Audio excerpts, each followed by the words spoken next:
nègre, il faudrait presque inventer une autre science qui serait donc l'anthropozoologie. L'anthropozoologie, pas l'anthroposociologie. Donc tout cela est basé sur la notion de race. Donc, étudiant les nègres, voilà comment un grand scientifique définit les nègres.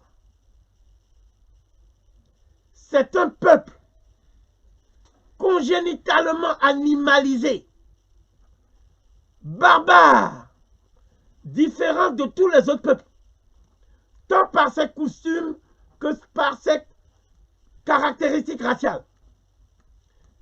Il faut ajouter qu'il est plein de méchanceté, noir et sombre de couleur, laid de visage, débauché, pervers, ivrogne, impie, rude, cruel et querelleur, inapte à tout bon sentiment, dressé à tous les vices et à toutes les iniquités de la nature. Voilà comment on définit les Noirs. Et on dit que c'est une science. On dit que c'est une science. Donc ça veut dire quoi? Avec l'apogée de l'impérialisme, c'est-à-dire la découverte soi-disant du nouveau monde, le génocide amérindien, l'Holocauste noir, la traite des Noirs, à ce moment-là, cette science va se développer maintenant de façon exponentielle. Donc, le premier à avoir dit qu'il faut aller faire des tournées dans les plantations d'esclaves pour étudier les différentes sous-espèces inférieures des races d'hommes, et qui donc a dit que la notion de race est un concept scientifique. Ce premier qui va le faire, parce qu'il est parti du côté de l'endroit qu'a visité Bougainville, eh bien, il va publier ses impressions dans le journal des savants. Le journal des savants qui était aussi un journal où la prose raciste était très demandée.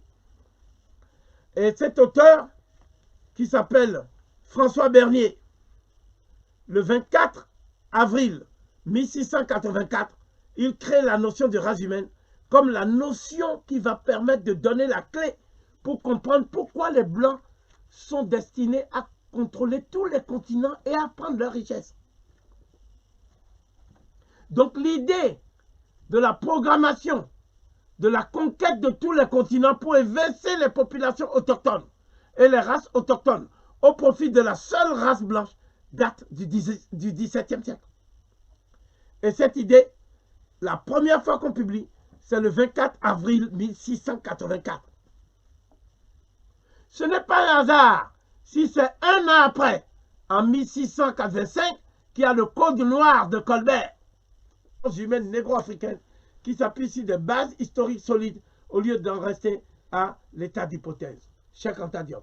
Donc ça veut dire que pour Cheikh Anta Diop, on a voulu noyer le poisson en confondant la notion de race que Cheikh Anta Diop récuse, qui se définit comme des facteurs héréditaires et irrémédiables, issus de la nature, et qui font que l'homme a des capacités intellectuelles différentes selon sa race.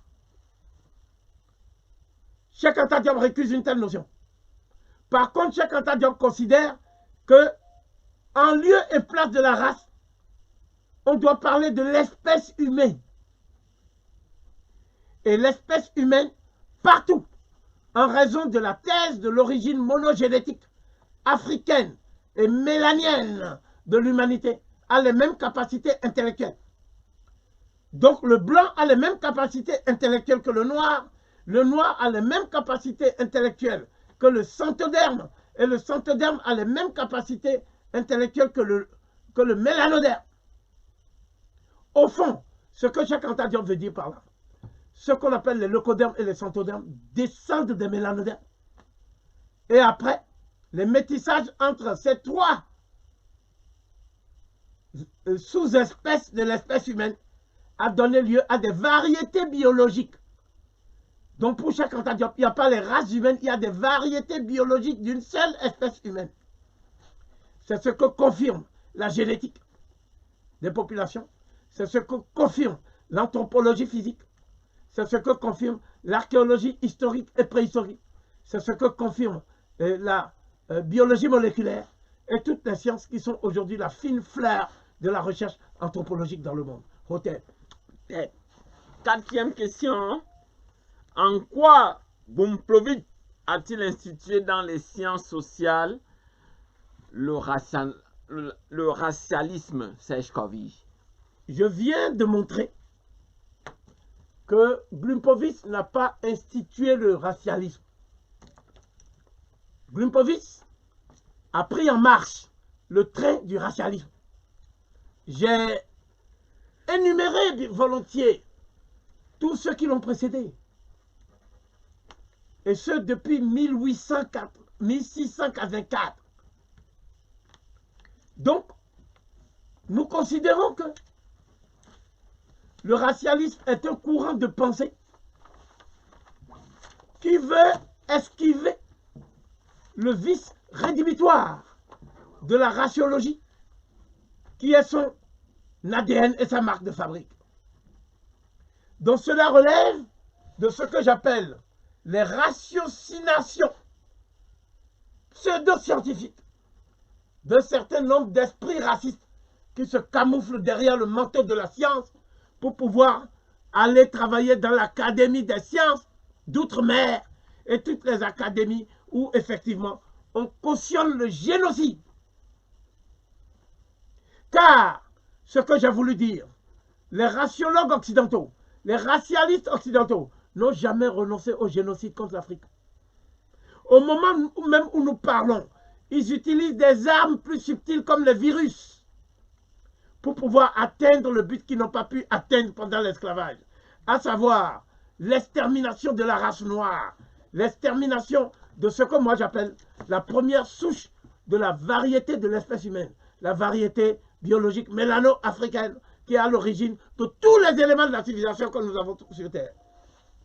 Voilà pourquoi il faut la faire disparaître partout. Ce qui rend difficile cette tâche qui est au-dessus de leur capacité diabolique, c'est les Noirs se sont dispersés partout.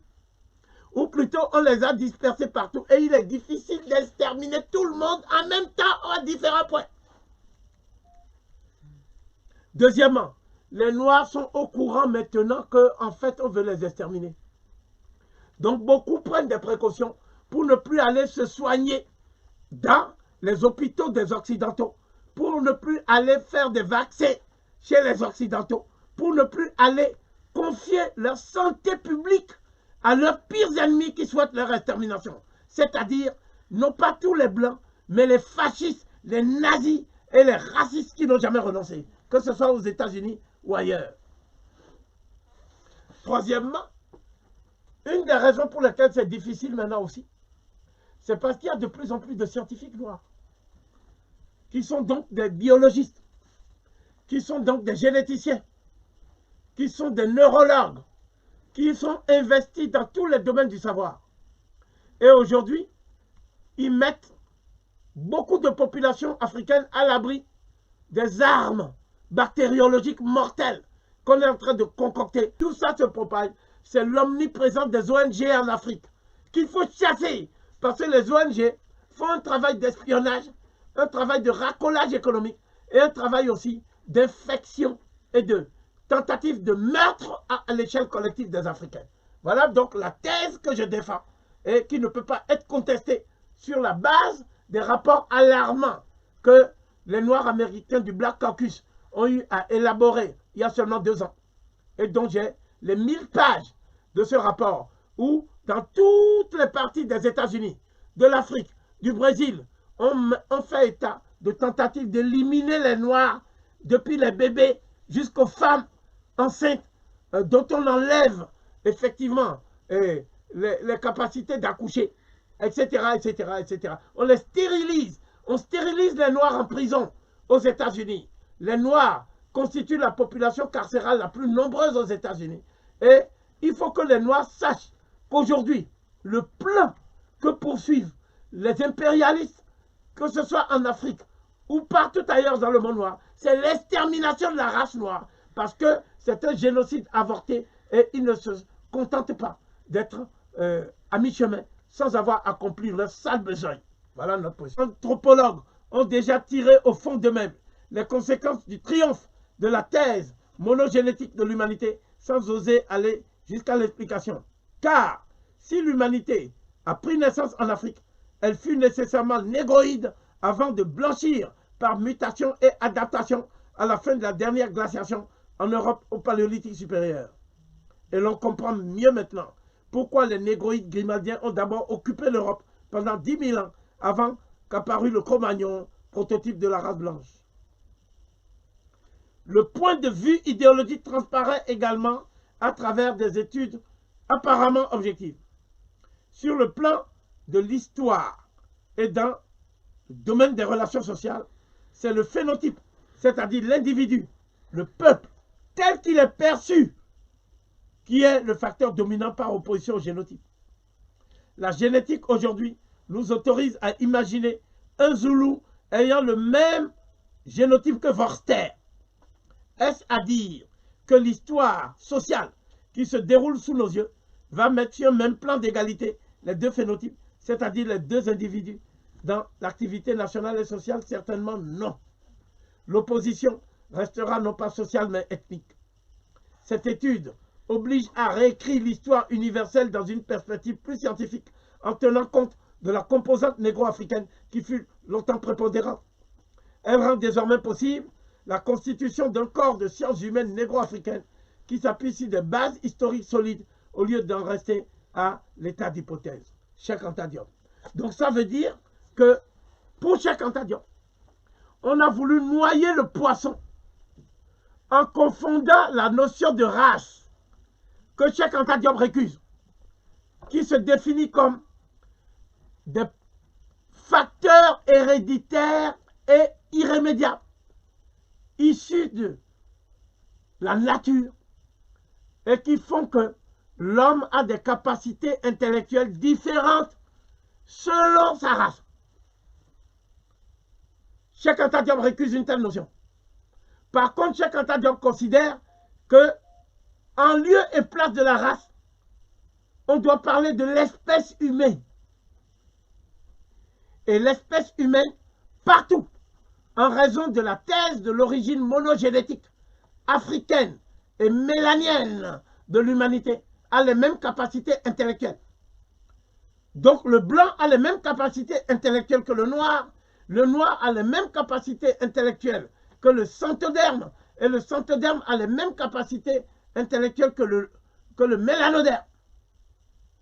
Au fond, ce que Cheikh Anta Diop veut dire par là, ce qu'on appelle les leucodermes et les centodermes descendent des mélanodermes. Et après, les métissages entre ces trois sous-espèces de l'espèce humaine a donné lieu à des variétés biologiques. Donc pour Cheikh Anta Diop, il n'y a pas les races humaines, il y a des variétés biologiques d'une seule espèce humaine.